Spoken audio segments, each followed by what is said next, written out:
Hello दोस्तों, नमस्कार। आप सभी का स्वागत हमारे channel Hindi GS practice class by Hemlata में। तो आज हम लोग क्या पढ़ रहे हैं? प्रमुख रचनाएं।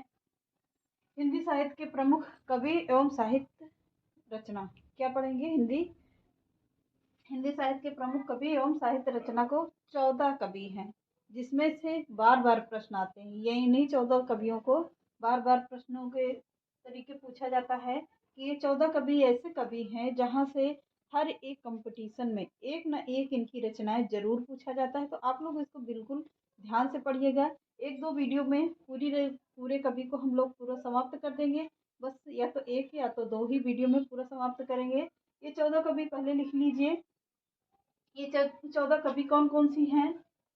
तुलसीदास हैं, संत कबीरदास हैं, सूरदास, मीराबाई, रहीम, बिहारी, मैथिली शरण गुप्त, जयशंकर प्रसाद, सूर्यकांत त्रिपाठी निराला, सुमित्रा नंदन पंत, महादेवी वर्मा, माखनलाल चतुर्वेदी, रामधारी सिंह दिनकर, सोहनलाल द्विवेदी।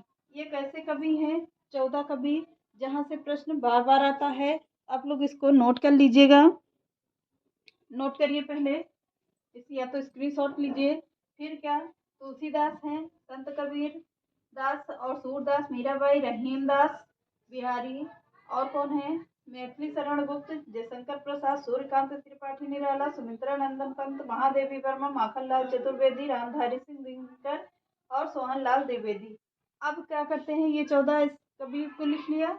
अब एक एक कवि के रचनाओं को देखते हैं। पहले हेडिंग डाल लीजिएगा तुलसीदास। तुलसीदास से कौन कौन से प्रश्न बनते हैं? तो ये देखिए, ऐसे प्रश्न हैं जो एक पूरे यूट्यूब में आप लोगों को कहीं भी इसकी रचनाओं का वर्णन नहीं मिलेगा। तो पहले चलिए, तुलसीदास जी द्वारा रचित कौन सी रचना है? 12 ग्रंथ प्रमाणित माने जाते हैं। तुलसीदास के कितने ग्रंथ प्रमाणित माने जाते हैं? 12 ग्रंथ प्रमाणित माने जाते हैं, जिनमें से रामचरितमानस क्या है? प्रमुख है। कौन सा? जिनमें से रामचरितमानस इनकी प्रमुख रचना को माना जाता है। अगले हैं तुलसीदास को, पॉइंट करके लिखिएगा। तुलसीदास को कवि शिरोमणि के नाम से भी जाना जाता है। तुलसीदास को कवि शिरोमणि के नाम से भी जाना जाता है। प्रमुख रचनाएं इनकी देख लेते हैं कौन कौन सी हैं।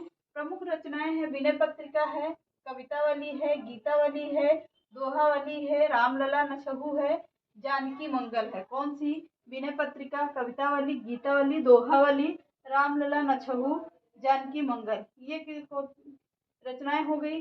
अब काव्य मानस किस भाषा में है? तो काव्य मानस, कभी कभी कंपटीशन में सवाल आता है कि काव्य मानस किस भाषा में है। तो किस भाषा में है? अवधी भाषा में है। कृष्ण काव्य किस भाषा में है? तो यह है ब्रज भाषा में। कृष्ण काव्य किस भाषा में है? ब्रज भाषा में है। अब हेडिंग डाल लीजिएगा। ये रहे पूरे तुलसीदास से जहां से भी प्रश्न बनता मैंने पूरा कवर कर दिया। अब हेडिंग डाल लीजिएगा संत कबीर की रचना कौन सी है? बीजक। इनकी रचना बीजक जो कितने भागों में है? 3 भागों में। कौन कौन से है? साखी, शबद, रामायणी। कितने भागों में है बीजक? 3 भाग में, साखी, शबद, रामायणी। और साखी, शबद, रामायणी हो गई। हजारी प्रसाद ने किसे? कबीरदास जी को भाषा का डिक्टेटर कहा है। किसने कहा है? हजारी प्रसाद द्विवेदी ने कबीरदास को भाषा का डिक्टेटर कहा है। अब हेडिंग डाल लीजिएगा सूरदास।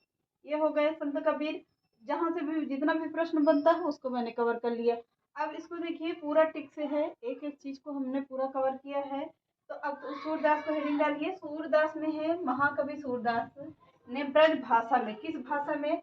ब्रज भाषा में लगभग 1.25 लाख पदों की रचना की थी।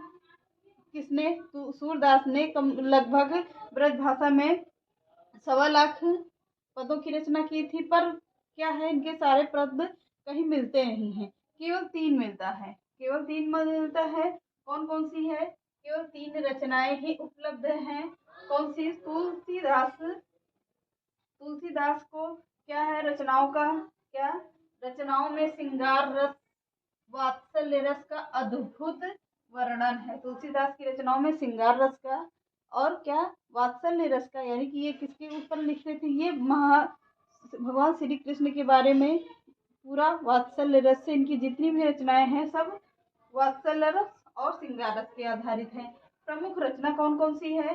सूरदास है, सूर सारावली है, साहित्य लहरी है। तुलसी सूरदास जी का वात्सल्य रस, पॉइंट करके लिखिएगा, सूर्यदास जी को वात्सल्य रस, किस रस का? वात्सल्य रस का सम्राट कहा जाता है। किसे कहा जाता है? सूर्यदास को वात्सल्य रस का सम्राट कहा जाता है।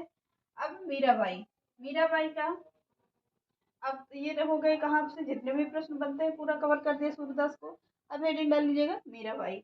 मीराबाई का नरसिंह जी का मायरा, कौन सी रचना प्रमुख है? नरसिंह जी का मायरा। और कौन है? कौन?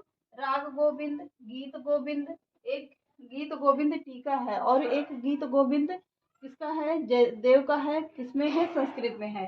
तो गीत गोविंद का टीका हो गया। प्रमुख पंग और राग सोरठा के पद कितना हो गए? नरसिंह जी का मायरा, राग गोविंद, गीत गोविंद और राग सोरठा के पद। अब प्रमुख पंक्ति कौन सी है? पायो जी मैंने राम रतन धन पायो, किसकी पंक्ति है? मीराबाई की पंक्ति है। कौन सी? पायो जी मैंने राम रतन धन पाया। दूसरी पंक्ति कौन सी है? पग घुंघरू बांध मीरा नाची थी, पग घुंघरू बांध की मीरा नाची थी। ये इनका प्रमुख पंक्ति हो गई। एक पंक्ति इनकी और मिलती है, एक पंक्ति इनकी और मिलती है, कौन सी है? श्याम मोसो एड़ो डोल है, ऐसे है कुछ करके है। वो उतना महत्वपूर्ण नहीं जितना कि ये दोनों महत्वपूर्ण है। तो चलिए अब आगे देखते हैं।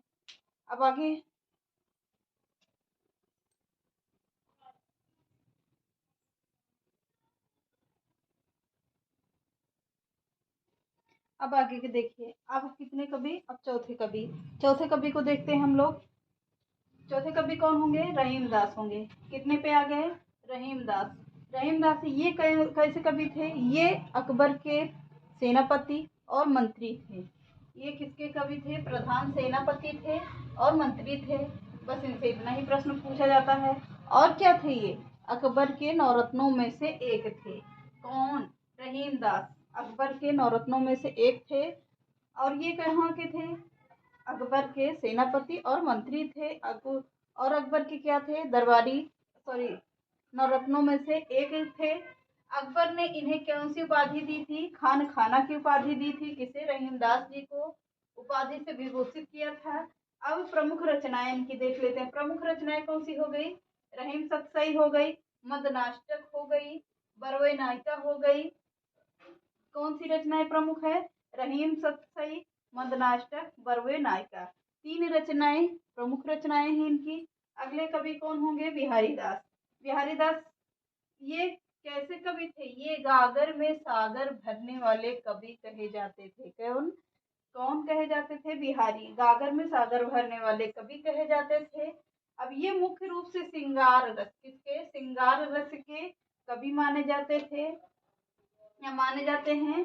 बिहारी किसके? श्रृंगार रस के कवि माने जाते हैं। इनकी एक मात्र रचना है, कौन सी? बिहारी सतसई। इनकी एक मात्र रचना है, कौन सी? बिहारी सतसई। इसमें कितने पद हैं? 719 दोहे संकलित हैं। किसमें? बिहारी सतसई में 719 दोहे संकलित हैं। दोहे संकलित है। बिहारी सतसई श्रृंगार रस की अत्यंत और अनूठी कृति है। किसकी? बिहारी सतसई श्रृंगार रस की अत्यंत और अनूठी कृति है। अब कौन सी कवि आ गए? मैथिली शरण गुप्त। मैथिली शरण गुप्त को क्या कहा जाता है? इन्हें राष्ट्र कवि कहा जाता है। किसे? मैथिली शरण गुप्त को। इनसे इतना ही प्रश्न बनता है, इन्हें राष्ट्र कवि का सम्मान प्रदान किया गया है। किसे? मैथिली शरण गुप्त को।